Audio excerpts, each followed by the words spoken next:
बीते कुछ महीनों में भारत के चारों ओर का माहौल कुछ ऐसा बनता जा रहा है जैसे कोई बड़ा तूफान आने से पहले की शांति हो। साथियों, दक्षिण एशिया के कई पड़ोसी देशों में अस्थिरता की चिंगारी उठ चुकी है। कहीं राजनीतिक उठापटक, कहीं सैन्य तख्तापलट, तो कहीं विदेशी दखल का खतरा। नेपाल, म्यांमार, बांग्लादेश और भूटान जैसे देश कभी भारत की कूटनीतिक ढाल हुआ करते थे, लेकिन अब इन क्षेत्रों में चीन धीरे धीरे अपना प्रभाव जमाने में लगा हुआ है। लेकिन इस पूरे घटनाक्रम में एक ऐसा पड़ोसी इलाका है जिसे ना तो अंतरराष्ट्रीय मीडिया में खास जगह मिलती है और ना ही आम जनता की नजर वहां जाती है, और वह है तिब्बत।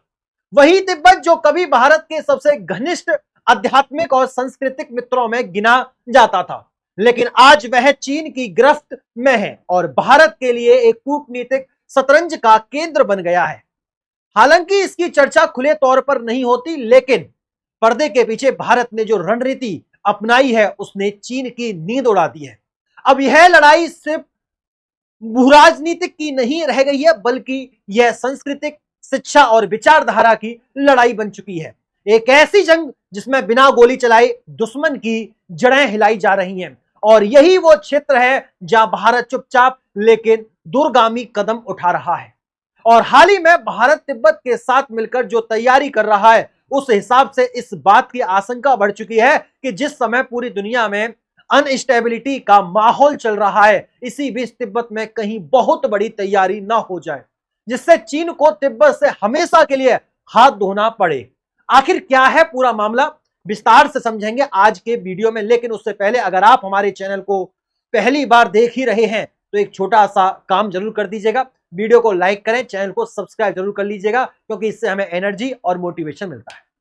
देखिए, अगर हम समय में पीछे लौटे तो इतिहास खुद बयां करता है कि तिब्बत और भारत का रिश्ता हजारों वर्ष पुराना है। बौद्ध धर्म की गूंज भारत से तिब्बत तक गूंजी थी।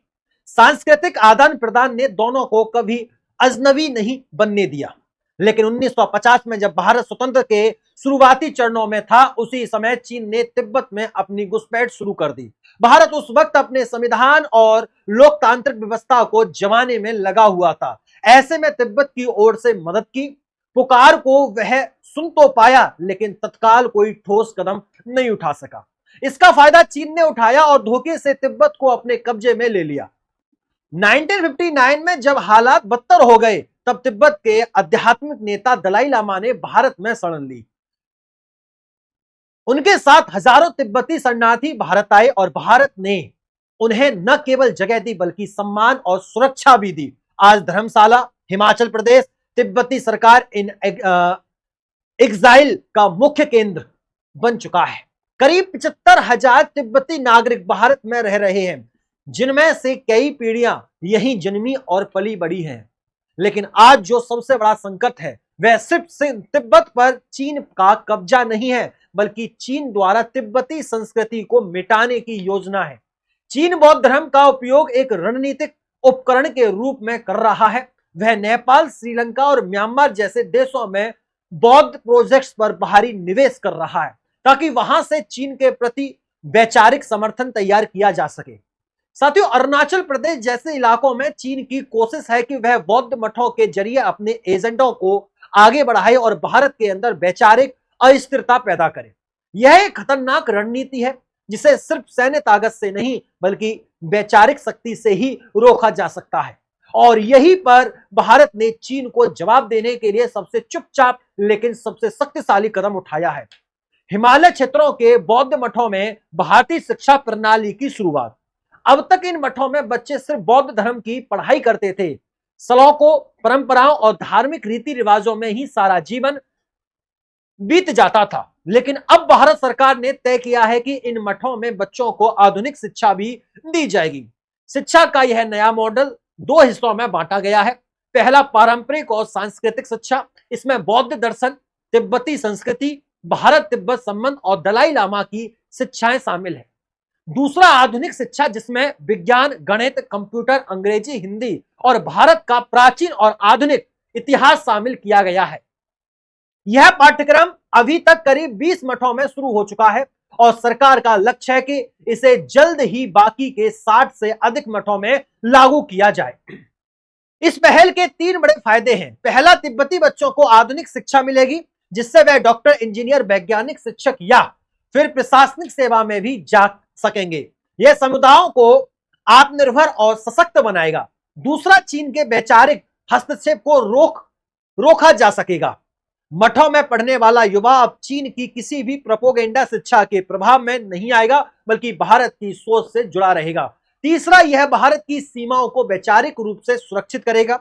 सीमावर्ती इलाकों में रहने वाले यह बच्चे भारत के प्रति वफादार नागरिक बनेंगे, जो किसी भी आपात स्थिति में देश के लिए खड़े हो सकेंगे। भारत ने इस योजना को सिर्फ शिक्षा के स्तर पर नहीं रोका है, इससे जुड़े अध्यापक, मॉड्यूलर, डिजिटल सामग्री और स्थानीय भाषाओं में भी कंटेंट तैयार किया जा रहा है। यह अभियान अब तिब्बती समुदाय की नई पीढ़ी को भारत के मूल्यों से जोड़ने में बेहद सफल हो रहा है। इस बीच तिब्बती सरकार इन एग्जाइल के प्रतिनिधि मंडल ने यूरोपीय यूनियन से भी संपर्क साधा है और यूरोपीय संसद में चीन के मानवाधिकार उल्लंघनों के खिलाफ आवाज उठाई है। तिब्बती बौद्धों पर हो रहे अत्याचार, भाषा और संस्कृति पर हो रहे हमलों को लेकर यूरोप को चिताया गया है। दूसरी तरफ अमेरिका भी लंबे समय से तिब्बत के मुद्दों पर चीन को घेरता आया है। वहां के कई सांसद दलाई लामा से खुलकर समर्थन करते हैं और तिब्बत की स्वतंत्रता के लिए प्रस्ताव भी पारित किए गए हैं। अब भारत, अमेरिका और यूरोप तीनों तिब्बत को लेकर एक वैश्विक नैतिक गठबंधन की तरफ बढ़ रहे हैं, जो चीन के खिलाफ दबाव बनाने की दिशा में एक बड़ा कदम हो सकता है। चीन जो वर्षों से बौद्ध धर्म को एक डिप्लोमेटिक टूल की तरह इस्तेमाल करता रहा, अब उसी धर्म के माध्यम से भारत की वैचारिक शक्ति के सामने कमजोर पड़ता दिख रहा है। भारत का यह चुपचाप चलने वाला अभियान सिर्फ तिब्बत को मजबूती नहीं दे रहा, बल्कि चीन की सॉफ्ट पावर को भी सीधा चुनौती दे रहा है। और सबसे अहम बात यह है कि सारी रणनीति बिना किसी अंतरराष्ट्रीय विवाद, सैन्य टकराव या खुले मोर्चे के अपनाई जा रही है। भारत ने यह दिखा दिया है कि किसी भी शक्ति को जवाब देने के लिए केवल मिसाइलों की जरूरत नहीं होती, कभी कभी शिक्षा, विचार और संस्कृति की सबसे प्रभावी हथियार बन जाते हैं। तो अब सवाल यह नहीं है कि तिब्बत आजाद होगा या नहीं, सवाल यह है कि जब वह होगा तो कौन उसके साथ खड़ा होगा। और भारत ने यह तय कर लिया है कि वह तिब्बत के भविष्य का हिस्सा बनेगा, एक ऐसे दोस्त की तरह जो शांति से लेकिन पूरी मजबूती से अपना समर्थन देता है। आपको क्या मानना है इस पूरी रणनीति पर? क्या भारत की यह चुपचाप की गई तैयारी चीन के लिए सबसे बड़ा सिरदर्द बन सकती है? क्या तिब्बती बच्चों को दी जा रही है दोहरी शिक्षा प्रणाली भविष्य में कोई बड़ा बदलाव ला सकती है? नीचे कमेंट करके जरूर बताएं कि आपको यह सोच कैसे लगी। वीडियो पसंद आई हो तो वीडियो को लाइक करें और दोस्तों तक शेयर जरूर करें। फिर मुलाकात होती है अगली वीडियो में, तब तक के लिए नमस्कार, राधे राधे, राम राम, जय श्री राम, जय हिंद, जय भारत, वंदे मातरम।